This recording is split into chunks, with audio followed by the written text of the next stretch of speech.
ഈ സംഗീതം ലൈഫിൽ എത്രമാത്രം ഇൻഫ്ലുവൻസ് ചെയ്തിട്ടുണ്ട്?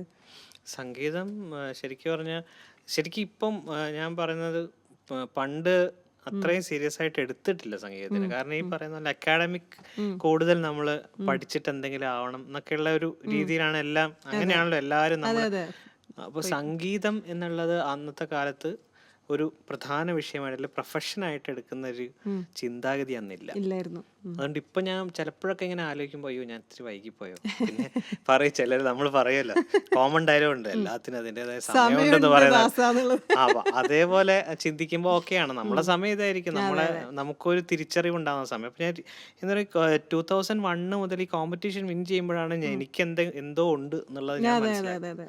അപ്പോൾ അങ്ങനെ അല്ലെങ്കിൽ അതായിരിക്കും എൻ്റെ നിയോഗം എന്നുള്ളത്. അങ്ങനെ അവിടെ മുതലേ ഞാൻ ചിന്തിക്കുന്നുള്ളൂ. അപ്പോൾ അവിടെ മുതലാണ് ശരിക്കും സീരിയസ് ആവുന്നത്. അപ്പം അവിടെ നിന്ന് ശരിക്കും മ്യൂസിക് സ്വാധീനിച്ചിട്ടുണ്ട് എന്നെ.